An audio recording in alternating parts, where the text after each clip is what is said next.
Welcome, everyone. Thank you so much for joining us this evening. David Trilby, thank you so much for being here. Really, really appreciate it. And it's a discussion I've been really, really, really looking forward to. So we'll dive straight in. A lot of entrepreneurs would say that what you've achieved is a founder's dream, and you've done it twice.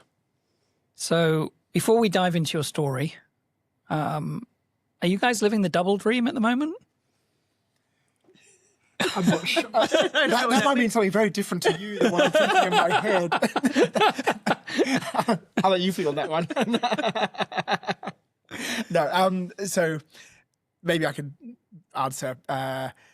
Look, we were super lucky. You know, that was the truth. We're talking about this today. We're super, super lucky. And it's been, in fairness, it was 25 years of pretty solid work to get there.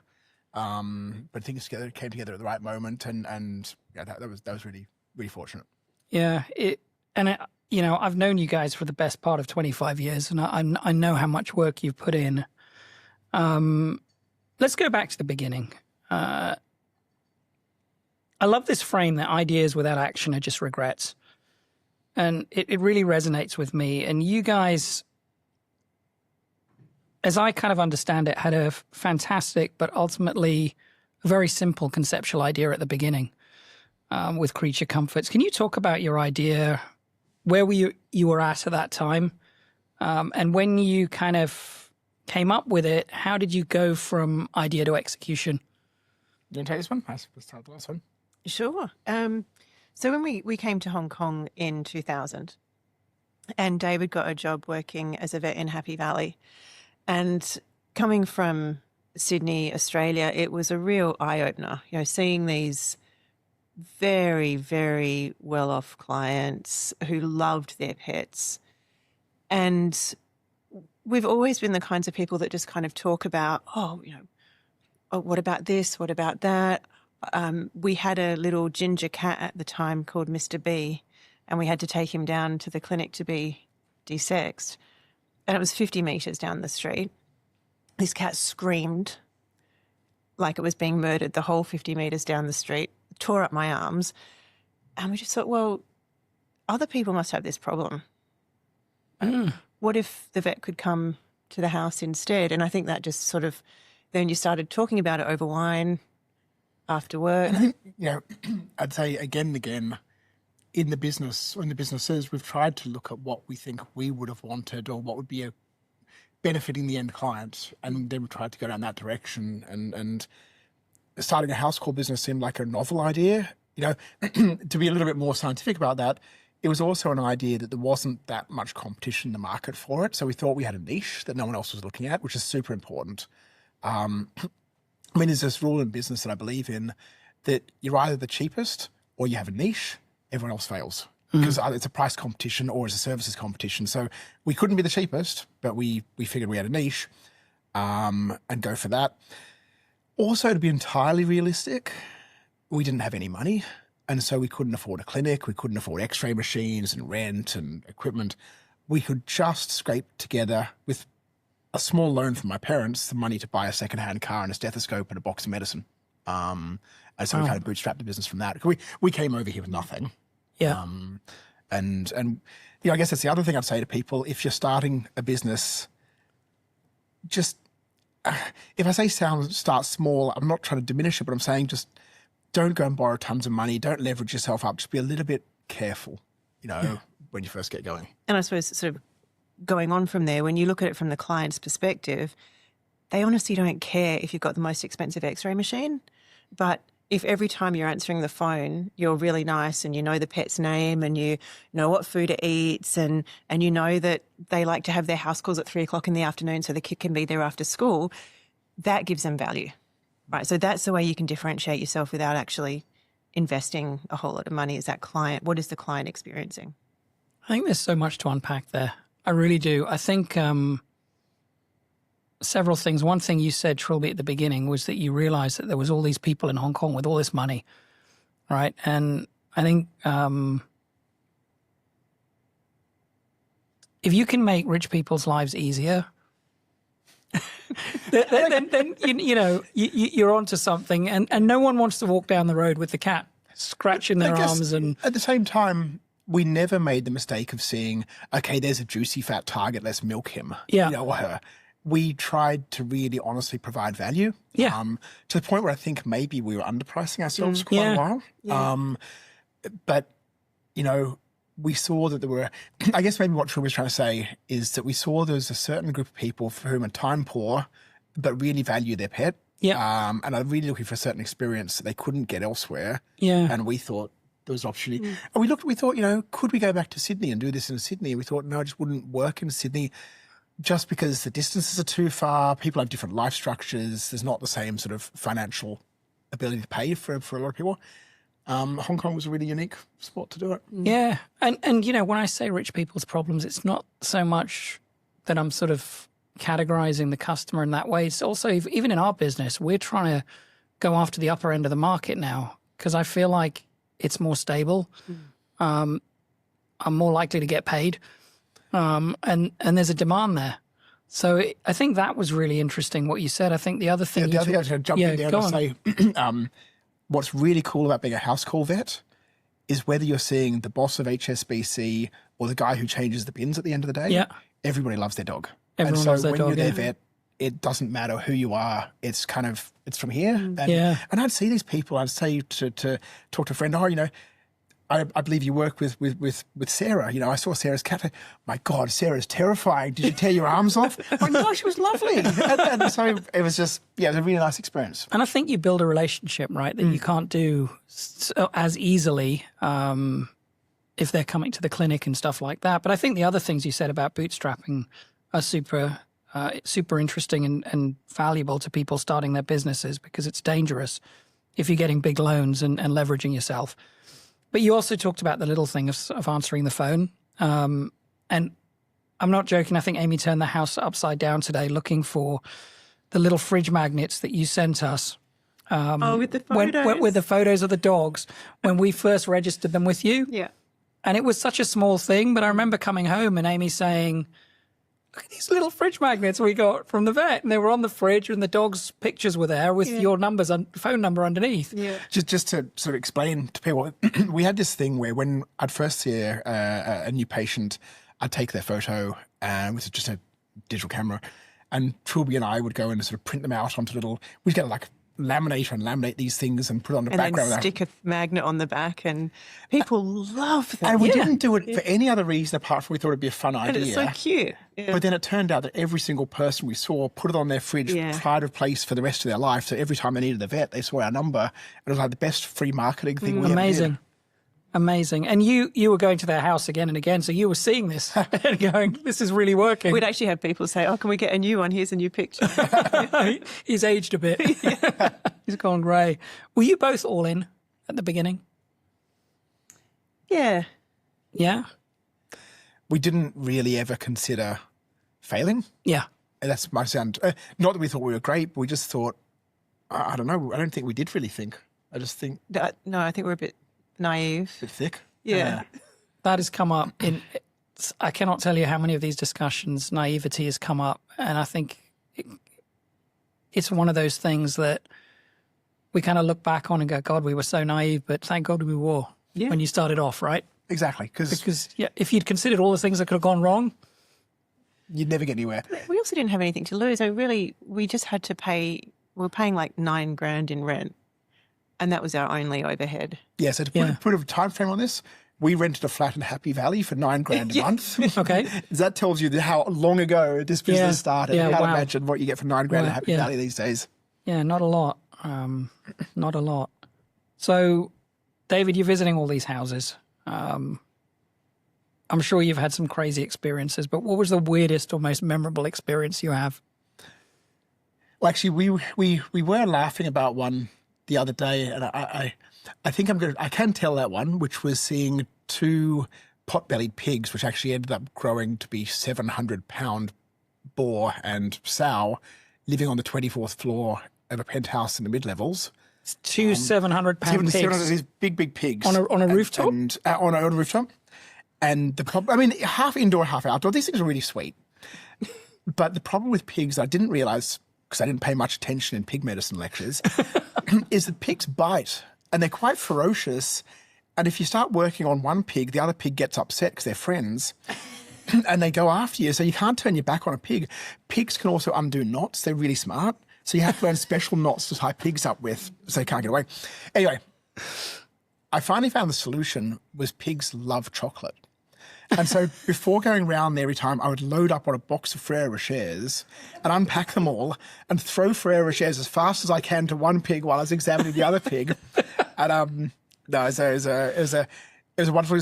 The other one you made me think of talking about, and just to be clear for people, we saw all range of people and we weren't in any way discriminatory over wealth or anything like that. But you made me think of one client I did see who sent their dogs on holidays every year on their private jet. The dogs had their own private jet.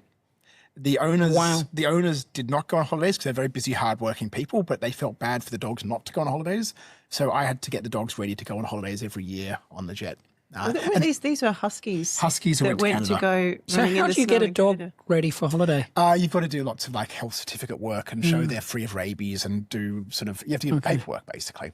Not counselling. No, I offered to be the vet on board to make sure, but it didn't go down very well. Where do you go from there? I was going to say with the experiences you had, but I was thinking more of the business experiences, not the experiences of Frere Rocher with the pigs. But with the experience you have today and sort of looking back, is there anything you would have done differently at the beginning that maybe will help someone out there who's in the earlier stages of starting up their own business or thinking about it? I think probably the only thing that I would have done differently is try and find a mentor or business coach a bit earlier. We did get one sort of towards the end, but I think it could have helped navigate and maybe avoid some of the issues that we'd had with staff situations or setting up our finances properly. In terms of how the business developed, I don't think I'd do any of that differently. And we made mistakes, lots of mistakes, but you've got to make mistakes because then you learn from them. Yeah. So, I mean, yeah, I don't regret any of the mistakes we made because none of them were catastrophic. I guess it's always about learning to fail just enough that you're not going to go out of business. Yeah, quickly enough. But that's sort of a mentor. That's probably. I think in fairness, and I know you work with your wife as well. We were really lucky, and that wasn't a mistake. It's been the greatest thing of my life to work together. But it could have also got very badly wrong. And I'd say to people, if you are going to be working full time with your spouse, just be aware that puts additional pressure on your relationship. You know, you're together 24 hours a day, and yeah. Yeah, you got to have some boundaries, right? Otherwise, it becomes all business. And that's the problem. You can work together, you go home together, you eat dinner together, you talk business, you go to sleep together, and yeah, we were very fortunate. Not to say that it was always perfect, but that's something to be careful of if I was advising someone. Yeah, I don't think I've ever heard, let's not talk about business anymore. Was there a moment during this journey? So you start off, you're bootstrapping, you bought a secondhand car, or you're going house to house. Was there a moment where you felt you guys were onto something and that you decided you were ready to invest more and double down? Because the business grew significantly from one car, one laptop, and one stethoscope. But was there at that moment where you guys sat down and said, we're really onto something here? When my friend who owned the hospital we were using told me, you're busier than I am, go and start your own darn hospital because I don't want to lend you my stuff anymore, in a nice way. Yeah. Wow. So you were taking animals to someone else's hospital for treatments you couldn't do at home and stuff like that. Yeah. And it turned out I ended up being there more for my own cases. And he very nicely said, look, David, this is a hint that it's time that you're big enough to actually have your own shop. Wow. And we started our own shop in Chapeau Wines down the road. Yep. In 2003 or 4. 2003. Which is when SARS broke out. And I remember being interviewed by Bloomberg and they said, what do you know that no one else knows? Because everybody else is shutting up shop and you clowns are opening a business. And it never actually hit me until he asked the question that maybe this wasn't such a good idea to be opening a business right now in the middle of a crisis. But I don't know. Wow. Got a good rent, so. Yeah. Wow. Well, animals get sick as well, right? True. Did animals get SARS?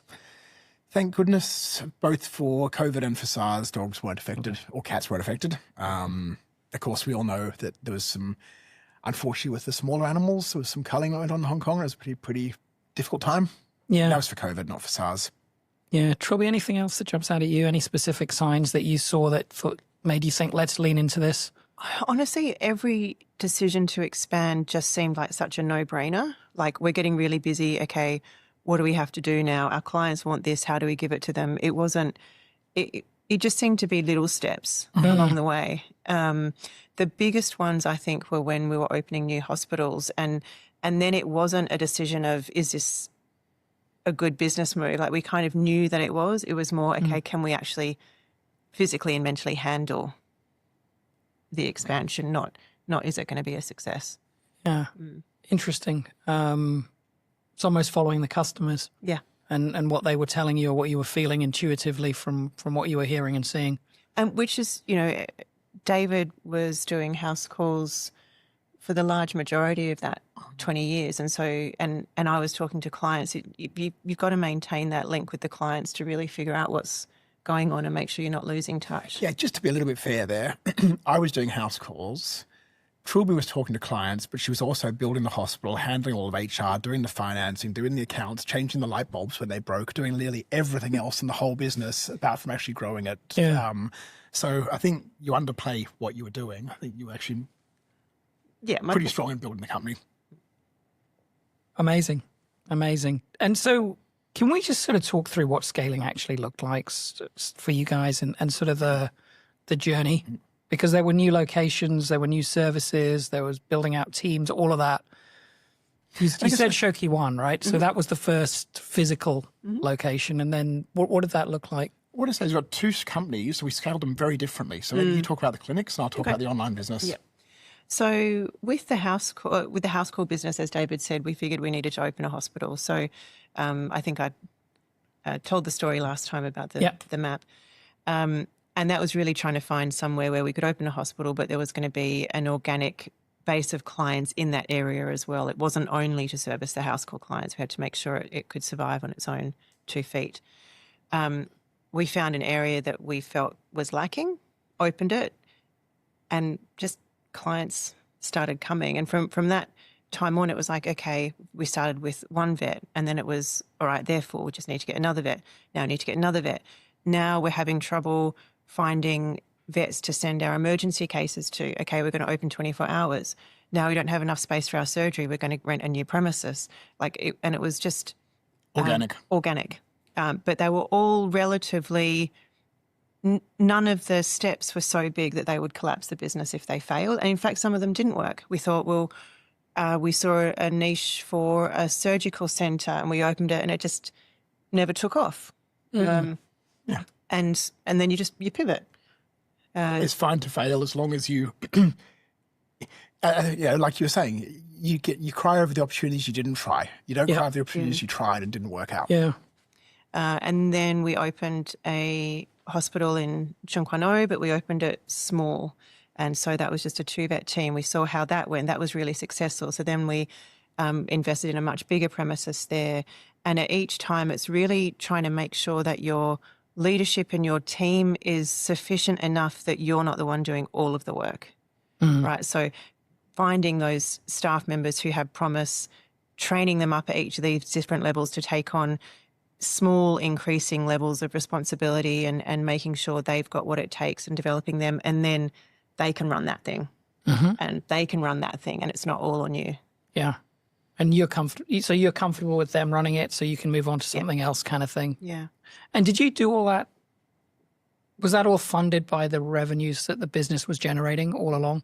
Amazing. And that's why it was a bit organic, because we never had the financial firepower to suddenly spend, 10 million US on a big expansion. Is what we had to do little bit. And I think that compounding is something that people miss. They see 25 years later what you've built, and they don't realize that everything was self-funded. Everything started with a loan from your parents, a second-hand car, a stethoscope, a laptop, and then you fund it through the revenues the business is generating. I think, honestly, because money is actually not the difficult part. Yeah. Staff is the difficult part. And so if you go from being nothing to being a 10,000 square foot practice and you have to staff it your managers aren't going to know how to support the team. You don't have the culture in place. It would be very difficult to do. So you've kind of got the benefit on both sides. Just briefly, the map story I think is a good one. Okay. So in 30 seconds, can you recap the map story? Okay. So we knew we wanted to open a veterinary hospital on Hong Kong Island. So I got out a map of Hong Kong Island and I put red dots where all of the vet clinics were and green dots where all of the pet shops were. And there was this one area with lots of green dots and no red dots. And that was Shao K1. And we thought, okay. Also, it's nice to see the geographical centre of our client base. When you look at new territories, we had a lot of clients coming from Cyclone, Clearwater Bay. A lot comes in the peak. Halfway between those two, as the Eastern Tunnel goes, is Shao K1. Yeah. Amazing. We had a different experience with this. So the bit that I was alluding to as another kind of scaling was one of the spin-off companies we had from the hospital business was a e-commerce platform online. And the only reason we started this was in like 2014 we started. The only reason we started it was, again, we had customers, my clients, calling up and saying, when David comes round, can he bring a bag of dog food? And we just thought, look, let's make it easier for customers. Let's let them order online and then I can bring it or we can do the ordering that way. And that was sort of before e-com was a big thing in Hong Kong. Yeah. We started this little e-com platform and that grew a little bit. But in the end, we decided to spin that off and run it as its own company. And we did take on funding for that.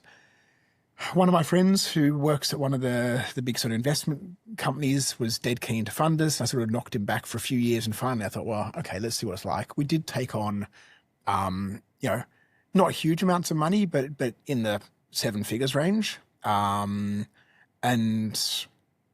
that was more a story of rapid growth, growing at sort of 40, 50% year on year and trying to really scale the company quickly, which is a very, very different experience. It really is that kind of, what I sort of like move fast and break things. Not everything works, but all it is about users, acquisition counts. And in a way, I mean, yeah, look, it was great. It worked well and the company went well and it grew much bigger and it's still around today, which is great. It didn't quite have the same family feeling as growing Creature Comforts over the years. And don't get me wrong, Vetopia, the other company, was scaled quickly. Our original team is still there. I spoke to one of them today, still good friends. It's still a very happy place.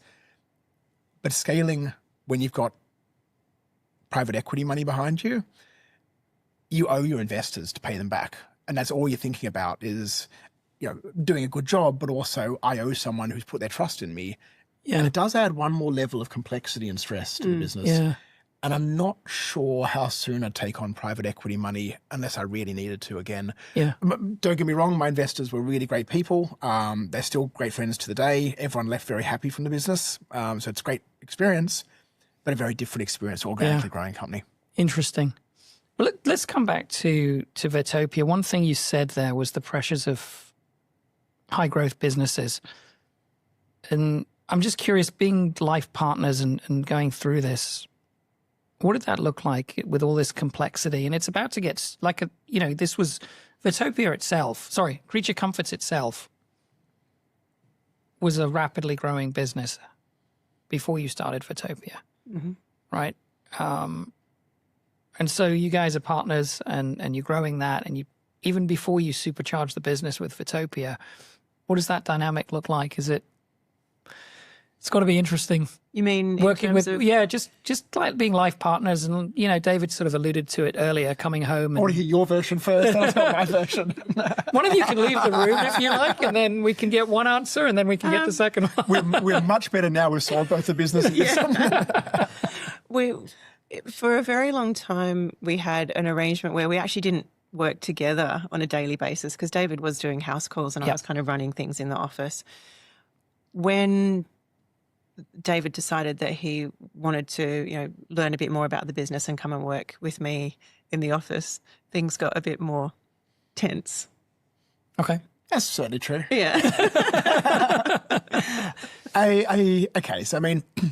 I'd worked as a vet for 15 years doing house calls, and after a while you've vaccinated enough dogs and I want to try something else, and I think made the mistake of thinking just because I'm good at one thing, I'm good at the rest of the business. And that's a mistake that honestly I believe many doctors, lawyers, dentists, whatever, as these guys and girls go higher in the business, they go away from a client-facing role into management, and this is something they're just not trained for. And that was me. I was not trained for management. I, I wasn't good at staff management, and so I'd sort of be like a bull in a china shop. And I remember you trying to pick up the pieces after I'd gone and sort of told people my version of what I thought should be happening in the business. Yeah. And maybe you've subtly found out the real reason we spun off Vetopia and I had my own little kingdom to run.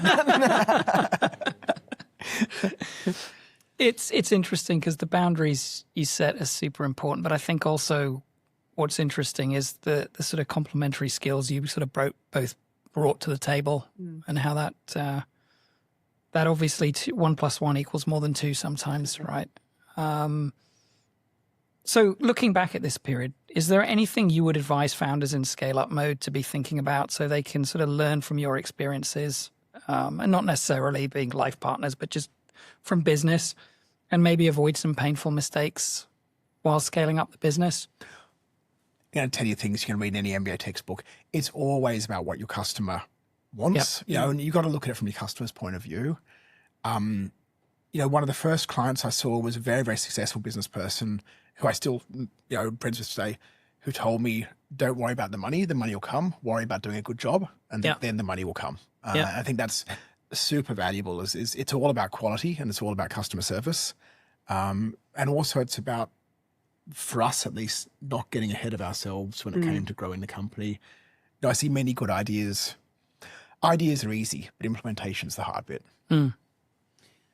I think, trying to stay focused. It's really easy when you're generally, to be a founder, you are enthusiastic. You can see opportunities. You really want to try new things, but you can't try everything. You've got to figure out, okay, this is what we're focusing on for the next 12 months.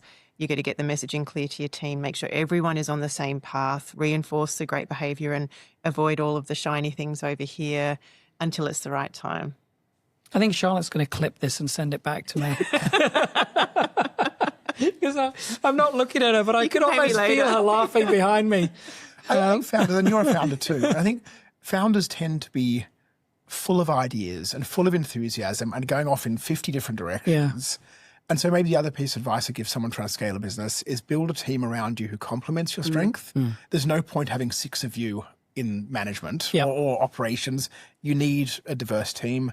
There's a wonderful, I can't remember what that Bain Consulting Group did a sort of personality test. I'm sure if you Googled like Bain personality for management or something like this, there's 6 personality types in boardrooms.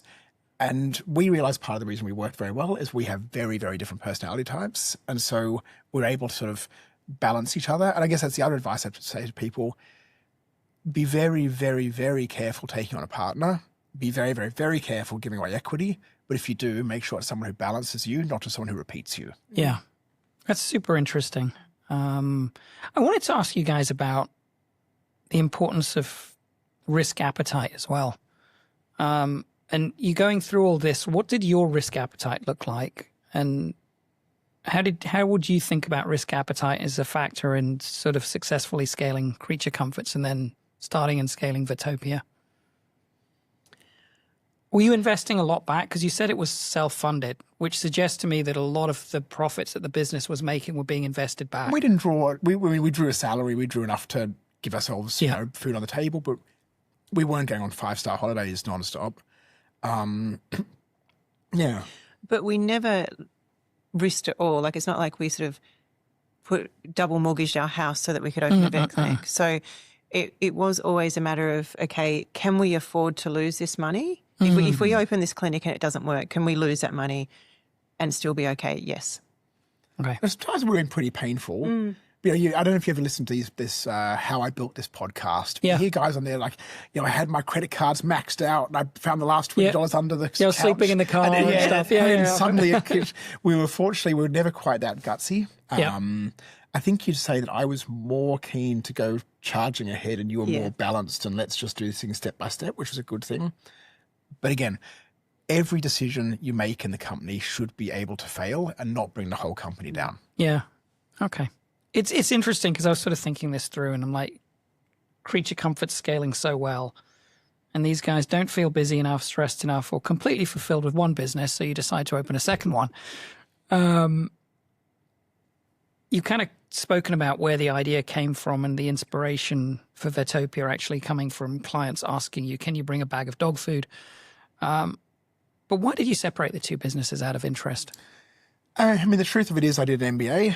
As soon as you've done an MBA, you think you know everything about running a business, and you don't, which I learned the hard way.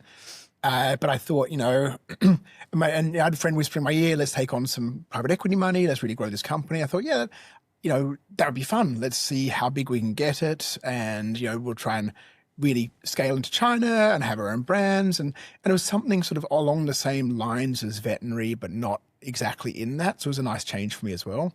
And of course, truth be told, we couldn't keep working together in the office. We would have had a divorce if we stayed together in the office. How many years in are we at this point? 14 years in the business. Wow. Okay. 13? Yeah. Thereabouts, yeah. Wow. So it was an idea of doing something new, and this sounds really dumb, but it wasn't to make money. It was kind of because it was exciting and it was fun. And I think as a founder, you get that kind of, that's what you do it for. Yeah. And everything else comes along. Absolutely agree with that. But then there are also those times, and I wanted to ask you guys, was there a time where you thought, what the fuck are we doing?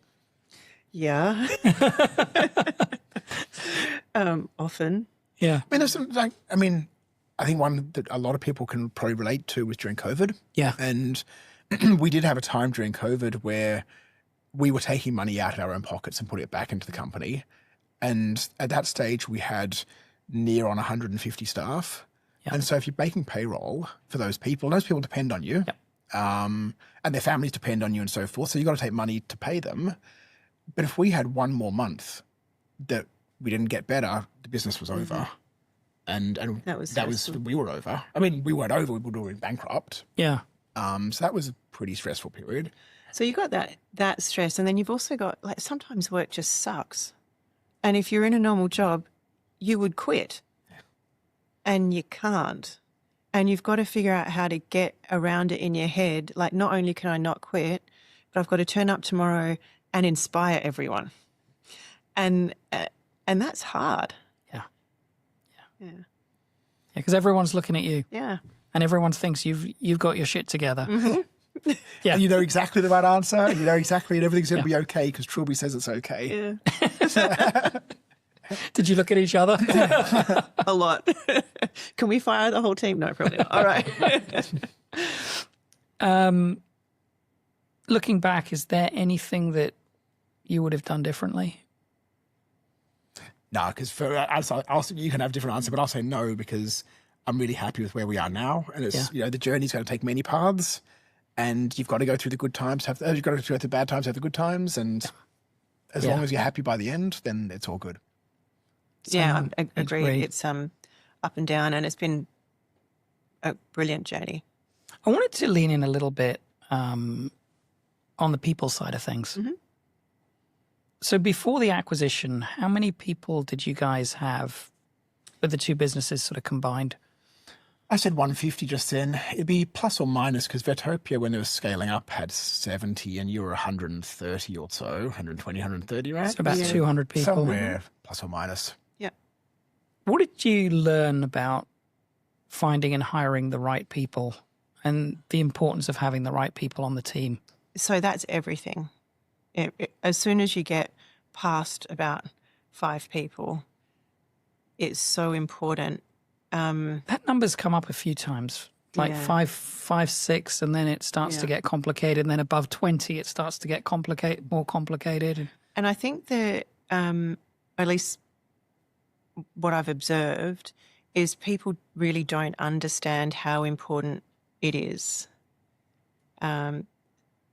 So in terms of creating a culture, hiring the right people, so being slow to hire the right person, waiting for the right people. If someone's not working out, not trying to fix it, or you got to give it a go, but let them go quickly. And there comes a time where if someone's not working out and you've tried and they've tried, they probably don't like it either. No. And so... you got to pay good money for good people. I mean, I think, I was speaking to you the other day and you said it, that, you were talking about a staff member, who's just absolutely excellent. And when you get that person, it's like a light bulb moment. And you're like, wow, this person can do, and they love it because they've like slotted in like a key in the lock to the machine. And so it just, when you find the right people, it really, really works well. When you find people who are not quite the right fit for you, it's kind of like one thing's out of alignment. It's just really, nobody's happy. And the reason I wanted to dive in is honestly because people are the one thing, especially when it's going wrong, that keep me awake at night. More than anything else, when the people part of it is not working, Yes. that's what keeps me awake at night, because I don't sleep well when the team's not functioning and gelling, and sometimes it's that one person and you know what the problem is. And I guess I'm learning to deal with it faster. And The problem is they were saying there's one person that was the problem. There was a different person that we thought. Trilby, I know you're really passionate about this. I wanted to ask you, what did you learn to look for in the people you brought onto your teams?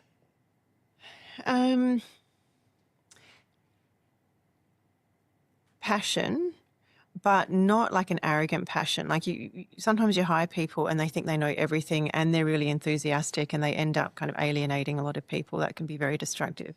So you need passion, but people who've got good EQ and willing to work with others and willing to grow. Some of the best staff that we've had were hired in one role and then ended up being in a completely different role because they were interested in stuff and were willing to try things, and they weren't even necessarily the smartest people in the room, and fostering that. So encouraging it. Someone's interested in something, give them a project, see how they go, give them something else to do, give them some training or education, send them to a seminar, like really invest and find out what they're passionate about so you can help drive the passion and hopefully have it, lift up your business at the same time. Amazing. I love that. The counter argument to that, I agree with you totally. And I guess the other side of that coin is, I think we both made the mistake of trying to force some staff to be a person they weren't. Yeah. And maybe that meant, we saw this veterinary technician and thought, she'd be really good in upper management. And then we tried to promote her and we just realised that wasn't what she wanted. And that's so okay. we had to learn to listen to our staff at what they wanted as well, not just what we thought they'd be good at. It's interesting. Super interesting. I think sometimes we always feel we can fix the problem, and quite often it's not fixable. Yeah. So in 2022-23, I believe, both Creature Comforts and Vetopia get acquired. At what point in your journey did you guys start to think about the possibility of an exit? I think probably COVID was a little bit of a tipping point, just because that was so scary for us to go through. And we thought, my goodness, this is really pretty rough. And I don't even know if it was that. I don't know. I think it was not. The acquisition was great. Well, acquisitions were great. But leading up to that, even before we were talking to people, I was like, okay, I can't do this forever. How do I set up this business so either it is ready to sell or someone else is there and they can run it on a day-to-day? Because what I had to do within the business was the same to get to either of those goals. I have to get a management team who is sufficient without me. So who's going to be on that management team? What are they going to look like? What training do they need? That's like a 2, 3, 4 year plan. If we get to the point and we can sell it, brilliant. If we can't sell it, I've got a team there who can do it without us. And the other thing that sort of came up is, we talked about taking incremental risk to grow the business organically, but it just got to the stage where to get to the next step, for the company's sake, we didn't have the ability to get the company to the stage that we wanted it to be in the next step. And bringing on someone from the outside was the only way we could really see to give our staff a big future, the company a big future. So it's partly that we want to sell for our stress levels, but it's also a lot because we actually want the business to grow up and become bigger than we could make it. Was the next step moving out of Hong Kong? No, was that kind of, or was it at home? I mean, for the business. Sorry. So it's for the business. There's not really any advantage to leaving from a veterinary perspective. It would have just been growing bigger within Hong Kong. Within Hong Kong, okay. And what did making the business sustainable without you running it? And David, at the beginning, you were the face of the business. I mean, I remember the first time that you didn't come around to treat our dogs. I mean, my dog complained when I got home at night. It was like, Dr. David didn't come. There was someone else here today. But that was probably the start of sort of at least moving yourself away from being... Yeah, look, that's a really good point, is that, part of selling the company is that you had to make the company stand on its own 2 feet without having me as the sole person that people recognise as the veterinary face of the company. Of course, Trilby was actually doing probably most of the hard work, but people saw Creature Comforts as being Dr. David comes around to the house. So to get into a position of selling, we had to do a slow transition, which, as you said, meant finding really, really good vets who I thought were probably smarter and better than me to come and take on the business. We actually saw one of them today, actually doing her rounds. It was actually nice to see her still working and in our neighbourhood, and she's taken it further than I ever could have. So it's working really well. Yeah, but it was sort of, David started doing 4 days a week house calls, then 3 days a week house calls, then 2 days a week house calls, and just really slowly. So it was very gradual, was it? Yeah. Because I also have a duty of care to my patients and to people. I don't want to let people down. So I wanted to make sure every case was handed over properly. But as part of selling the business, we had to be selling Creature Comforts, not Dr. David's Creature Comforts. Yeah. And you mentioned it earlier, Trilby, about you wish you'd got some coaching or advice earlier. At what point did that sort of come in, and was that to structure the business for those reasons? Well, it was around 2017 when we opened our first Chunkwano clinic. So this was the first time when we'd always had house calls and the hospital.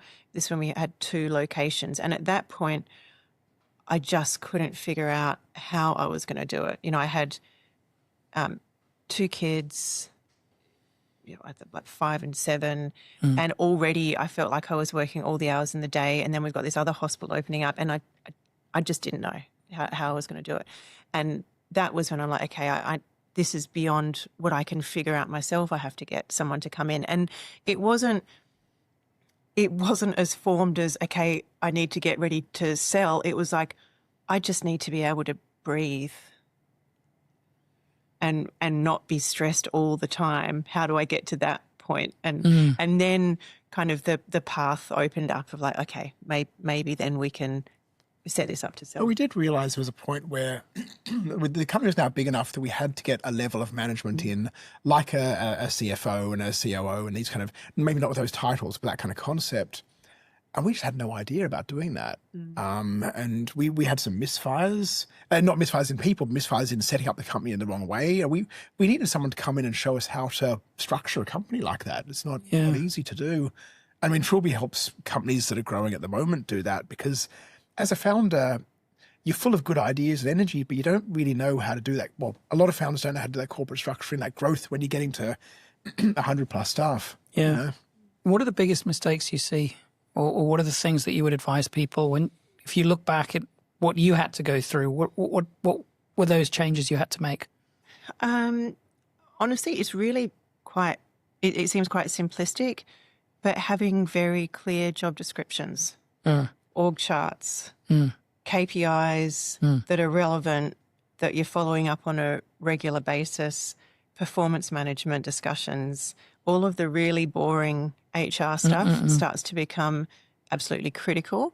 And then looking at the specific functions, particularly marketing and finance and HR, and okay, I need a specialist to come in and help me with this now because it's gotten past my layperson ability. Let's get someone in so we can get that set up properly, and investing in that. This is tricky, right? Because you hire a person who knows what they're talking about. It's a pretty big ticket to take on someone for $100,000 a month or maybe more who's not in a revenue-generating role, with the idea that they maybe can do it better than you, but you're not exactly sure what you're even looking for. Mm. Yeah. And this is part of the problem is also with founders or small companies, and you said it exactly right, that you're kind of used to doing everything. So when you get to a certain point, you kind of forgot about the fact that not everybody's used to just doing everything and pitching it, and you can't, because otherwise it'd be anarchy. You have to have quite defined, and we didn't do that for a long time. Yeah. That was a mistake we made. Is there a point that you think a company hits a certain number of people or a certain turnover where that becomes important? I think it depends very much on what the company is. In our company, one of the reasons it wasn't quite obvious is because a vet comes and they're hired to be a vet. So they don't really need a job description. It's when you've got all of the admin behind it. Yeah. But if you've got a company such as yours, which is more product-based and retail, and it's not a professional services business, I think it becomes important from probably day one. Interesting. Okay, so we've got some work to do. All right, so I'm really curious, guys, in terms of, you talked about setting up, growing the companies, having them operate more efficiently, more professionally, putting that structure into place. As you sort of start to think about selling the businesses, are there things that you did to make it known to people that you wanted to sell? Did you go out there looking for buyers? What does that look like, and what did the discussion between you guys look like? Like, are we ready to sell? I guess that was more my part of the job, wasn't it? As we were really lucky that when we came to selling the hospital business, vet clinics were quite hot at that time. I think post-COVID there was, if you survived COVID, everybody else got a dog. So being in the vet business was a good place to be. So there was a lot of interest from investors. We were really fortunate to have, I think, 3 or 4 different people who were interested in the business. I think They approached you? They approached us. Okay. One we knew through friends of a friend who they'd acquired. And so we, excuse me, one of them we sort of reached out to and said, hey, you know our friend and you acquired them, you might be interested in us as well. It was all through contacts and connections. And I guess this is, in a way, networking is like a dirty word. People don't like to say I network. I don't mean you have to go out and schmooze people, but people aren't going to magically find you. And so, knowing people in certain businesses or even knowing people in investment companies, and you're saying, hey, do you know anyone who's interested in the animal space? And they'll say, well, it's not really our thing, but there's a guy over here who's interested in it. So Interesting. I can put you onto them. Yeah. So we did reach out to people. I know that you can appoint a business seller who'll come and try and sell the business. That's essentially just a guy or a girl who's got lots of connections who can go and call people. We didn't do that kind of thing. We reached out through our own friends and network. But those conversations were really interesting because there were a few different parties that were interested in acquiring us, but everyone wanted really different things. And having the conversations made us kind of realize what we were willing to do, what we wanted from the sale and what we weren't willing to do. When you say really different things. So for quite a few of them, it was like, okay, great, we're happy to acquire you and we want you to grow the business by 100% in the next 5 years. And like that was completely not what I wanted to do. I wanted to be kind of easy Yeah, to I guess learn. just to dig down on that, just in case people haven't heard it, one of the sort of things you can get with buyouts is people will say, okay, your company's worth $100. We'll give you $50 today. And if you can grow it to $200, we'll give you $150 in 2 weeks. Or, so there's mechanisms to give you a small amount up front, and then you give you performance targets.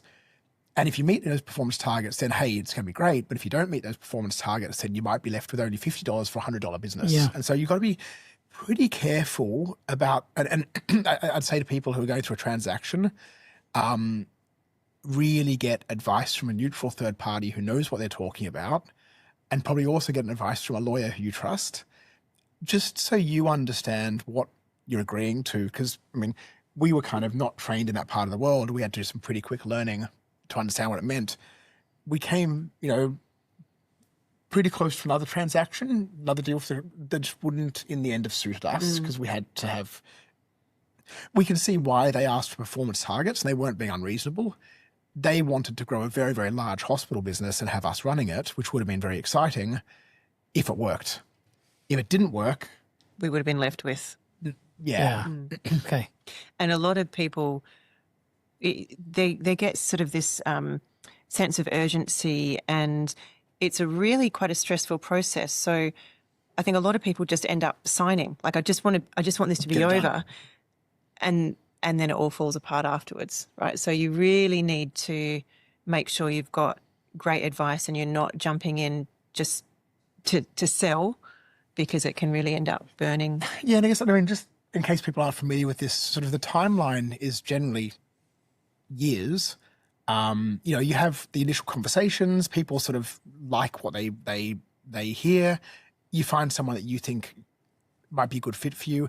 They offer you what they call a term sheet, which is kind of like, this is the basic skeleton of the deal we're willing to offer you. It's normally one page, and that outlines roughly what's going to happen. You normally can't really change the terms of a term sheet markedly unless there's mutual agreement. From the term sheet, you then go into due diligence. Due diligence is essentially them and their team making sure that everything you've told them about the business is actually true, and you haven't hidden anything. And there's normally obviously legal due diligence, financial due diligence. They'll look over HR, they'll look over privacy, they'll look over the systems you're using.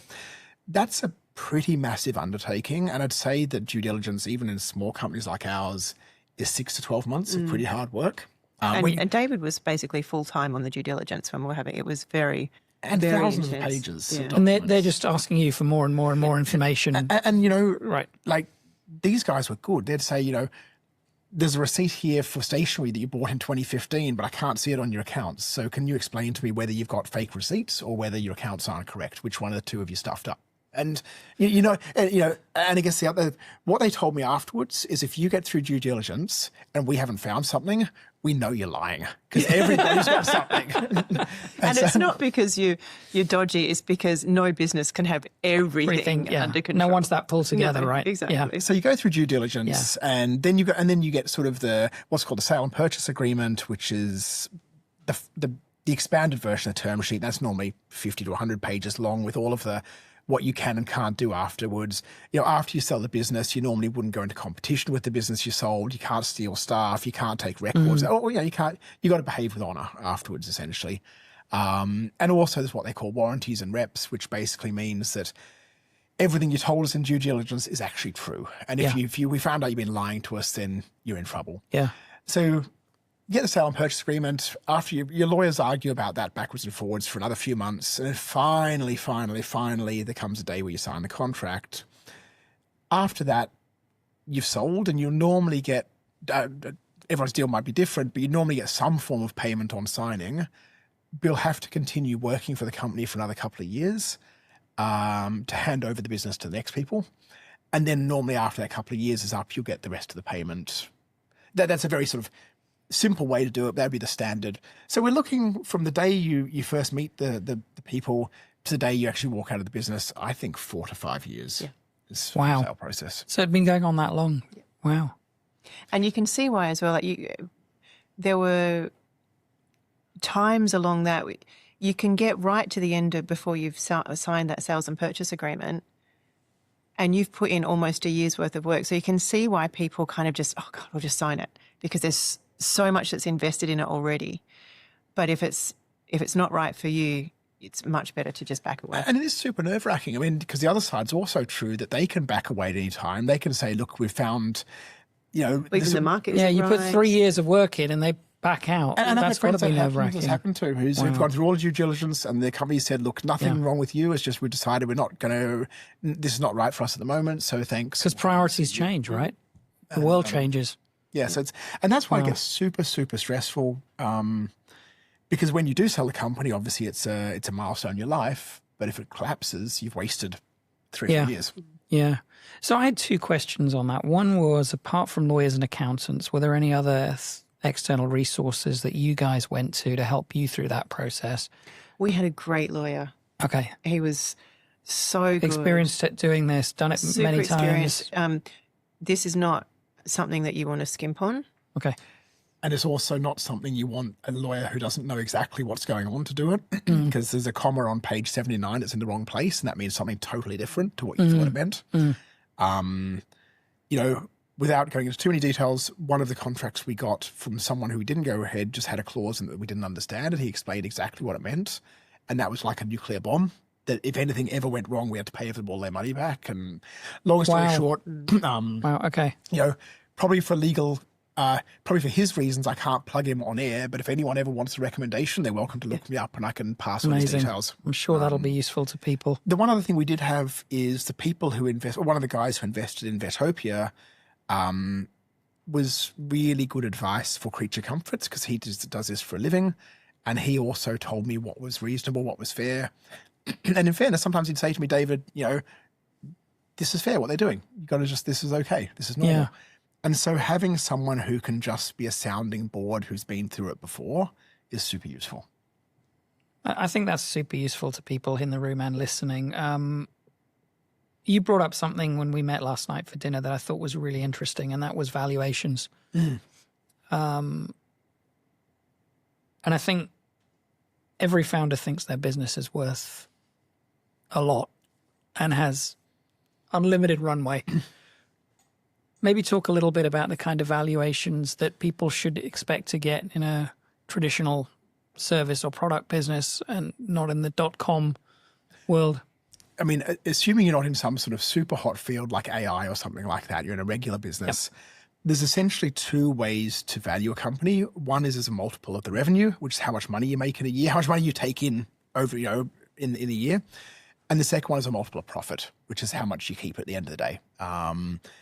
So I've heard really, generally what I hear multiples being is 1 to 2 times revenues. And that's not just for a vet clinic, that's for kind of general what I hear for business. Normally landing somewhere in the middle of that is a fair number for valuation based on revenue. For profit. So that's top line revenue, basically. Yes. Okay. Yeah. So if at the end of the day on your P&L, your gross revenue is, $100, your company is worth between $100 and $200. Okay. Which I know is quite a big variation, but I have had friends who thought their company was worth $700 and got very upset when they were told, no, it's not. And I think they were offered a very fair price that they walked away from and then came to regret it later.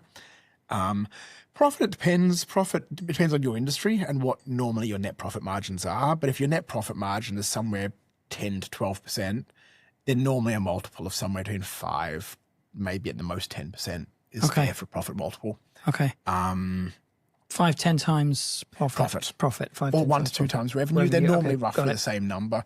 Profit varies between industries. I mean, if you looked at buying a supermarket chain where their net profit's like 1%, the multiple is going to be very different than if you look at buying, I don't know, a plastic surgeon where his net profit's 50%. I think you've explained that brilliantly. Yeah, I mean, I guess the other thing I'd say with valuation is there's a lot of ways that you can get the company bought. And it could be with a cash payment where you paid, X up front and Y later, which is kind of the simplest way.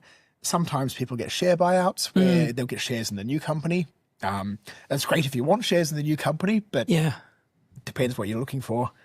And it's nice if they go and list publicly afterwards and you've got those shares. Hey, that would be pretty awesome. Unfortunately, that's not the position we'd be in, but it's that'd be pretty awesome. And we look back at Creature Comforts. We went there recently, and they've just opened a new hospital, and it is awesome. And that is the best thing we could have seen. As the business has gone further than we ever could have taken it. The staff are super happy. Really exciting. Yeah, and that's exactly what we wanted. Amazing. And so if it grows and it's worth 10 times what it was worth when I had it, everybody wins. That's what we're happy with. Amazing. So you both slowly transitioned out of the business. What was that like, and what did the weeks and months look like after the exit? So I had groomed a number of people to kind of take over different parts of my role. So I felt very aware that I didn't want to just up and leave one day. So I transitioned to a part-time role so I could be there a couple of days a week and just kind of hold people's hands, and then left completely. And because I had set up sort of a staggered and handover to my successors where, this month you're taking care of this, and then the next month you're taking care of this, and the next month you're taking care of that. And I was just supporting them through all of like a whole year's worth of business processes. By the time I left, they were fine. And like they've literally never picked up the phone to ask for help. Which is a great sign that you do a good job. And I go and catch up with them for lunch, and amazing. But couldn't have gone better. The other side, maybe that you didn't mention, is I think when we both left the companies, we felt like something had been taken out of us as far as this was one of our real reasons for being and our reasons for getting up in the morning. And I think it'd be fair to say we both tried to jump on a horse very quickly after the companies had to do something different, right? Yeah. And I started the new company. Trilby started the new company. They're both still operating now, but it's sort of 9 months later or 10 months later. I think we're both thinking like maybe that was a bit premature. Maybe we should have just chilled out for a little bit. So I think there was that need for like validation. I don't know what the word is. And I'd say to anyone, if you do sell, just take some time to yourself to do all the things you didn't do for the last 20 years. It's super interesting because I was going to ask that something's been your purpose for over 20 years and then you wake up in the morning and it's not there. And it's sort of people recognizing you and just sort of giving you a bit of, how do I say, when you walk into the hospital, everyone knows, this is Trilby, the big boss is here. If that's gone, you sort of lose a bit of validation somehow. Yeah. I wanted to go back to one thing that I wanted to ask earlier and it slipped my mind. I'm curious about how you saw the expectations of the buyer's side on these things, because it's very easy to sort of sit there and look at it from your perspective. And, you said you had a friend who wanted $700 for his $100 business. Buyers have all kinds of different expectations. Is there anything you learned going through the process about what the buyer's expectations were in terms of like valuation and also of you, I guess, as people they were acquiring from? I can give my answer first. Is that we had in both companies, I think we had really good buyers, which is we're super fortunate with that. And I think that was a little bit us and the buyers working together to find a good fit. So we were really, really lucky there. It is really, really important that the buyer is your customer just as much as the pet owner is your customer. They've bought your business and even they're the biggest customer in a way. Interesting. And you've got to make sure that kind of you're giving them what they thought they were buying and you're good to your word on that. One side of that is, of course, being honourable and not going into competition with them and not doing the wrong thing behind the scenes. That's a given. But the other side is to make sure the problem is transitioned over. They can take it forward. They've bought as an investment and something they wanted to do. So you've got to make sure they're in a position to get their own reward out of it. And because that's what they're looking for. I like that frame of the buyer as a customer. And it's not easy. Like the way you just described it made it sound easy. It's very jarring to have had complete control of something and then to have to follow someone else's guidance if it's not the way that you would have done something. So it does take quite a shift, a mindset shift. It's like my daughter is not quite at the stage of marriage, but she's getting there close. And I think I'm going to have the same problem then. That it's like when your daughter gets married, I've got to respect the husband and she loves him and it's working really well. As long as he treats her right, I don't mind. It's all good. Yeah. But I can't go over there and tell the husband how to do his job every day either. But it's a bit weird because she's my daughter. Yeah. And just for context for people who don't know, the companies, maybe you can just speak to the two companies that acquired your businesses and the scale of those companies, because it's pretty impressive. Who bought your businesses? So Mars, like the chocolate company, bought the Creature Comforts veterinary clinics. They're actually one of the biggest veterinary groups in the world. They're a family-owned company. And one of the reasons that we decided to go with them is they are family-owned, so they're not like a private equity firm that's buying up lots of clinics to try and offload them in a few years' time. They've got very strong values. So even if some of the things they might do a bit differently, we knew that they were very solid. I think their turnover annually is something around $50 billion. Yeah. Not just from US 50 billion. Yeah. 50 billion US is what I looked at, what I saw online. Yeah. So it's a really impressive company. Yep. And Vetopia was acquired by Jebsen. Jebsen's also a multinational, but based in Hong Kong. Family business as well, also not listed. I think the things people know them for is they're the Hong Kong and China distributor for Porsche, Blue Girl Beer, Dyson. They have a few businesses, and they want to get into the pet business as well. Yeah. I think both of them, have been obviously. You always have differences, but they've been really good people. Yeah, it's been a good experience. Everything, hopefully they would say the same to us, but everything in those contracts, everyone's kind of maintained their done the right thing. End of the bargain. There haven't been any arguments. And I think sometimes that's also both sides try not to give the other side a reason to be upset. As long as everyone behaves themselves, people treat you like you treat them. And when I looked up Jebsen, I think their turnover was somewhere between 2 and 2.5 billion US. That sounds... So it's pretty significant as well. Last question from me before we throw it open to the audience. Looking back now, what advice would you have for entrepreneurs who are working hard to scale their business and maybe starting to think that 1 to 10 years down the line, I may want an exit? What would you say to someone in that position? I was actually told by the private equity company that made the investment in Vetopia, whatever you do, don't think about the exit. Because whatever you think about it, you'll get it wrong. Just focus on the business and let us worry about the exit when it comes to the right time. So I think Interesting. The way I'd put that is focus on growing a business that is a good customer-focused business that has a niche that you have your own unique value that someone else doesn't have. And that you as the company, not you as the person, has a value and that makes you a very interesting acquisition target for someone else. If there's 10 different businesses doing the same thing as you, it's not worth so much. But if you build something that's really well known and well understood and is unique, you'll get the exit. Don't worry about it. Love that answer. Do you want to add anything? And I guess from my perspective, it's just, again, not thinking about the exit, but more how can this business run without me eventually? And professionalizing it, making sure the systems stack up, your team is really good and solid, and that way either you get the exit or you don't, but you can hopefully step away. Love both those answers. Awesome. Guys, we'll throw it open to audience Q&A. I know Wilson's got a mic there. Hi, I'm Olivia. So my question is, I found what you said about the job description very interesting. But in terms of how the world's going with AI, there's a lot of businesses taking on not only experts, but people that have a skill set that can be kind of like molded into anything. So would you say that having the people that have the attitude surrounding, I want to try more things and maybe and better attitudes are better to hire? Yeah, so that's... particularly when you're a small business, that's super helpful because obviously if you've got one person who can do 2 jobs or 1.5 jobs, it makes a lot more sense. When I talk about a job description, I don't mean necessarily, okay, you are an accountant, this is what you do. It's about being really clear about what your expectations are, what good looks like, and how you're going to measure it. And, that's sort of, how do I make sure that I'm giving you the support that you need? There's nothing that staff hate more than ambiguity. I don't know if I'm doing a good job and then the boss comes and yells at me because I've done something wrong.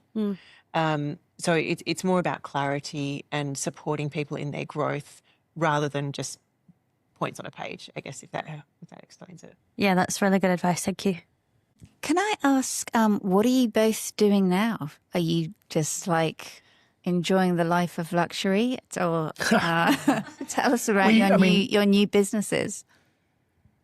I think it'd be fair to say, if I use the word deprioritized our children, that sounds terrible. We spent a lot of time working and we made some sacrifices with the family to do that. And so I think we've both been very mindful to try and turn that around and really spend a lot of time with the kids. When your daughters are 15 and 17, they turn back around to you and say, Dad, I love you, but can you please F off now? Because you're getting a bit much. But jokes aside, I speak for myself and you can say your answer. I've really tried to spend more time with the kids and doing stuff they like and being relevant to them and leaving them with a good impression of their father rather than just the guys at work all day. Yeah, so that's been a real priority for us.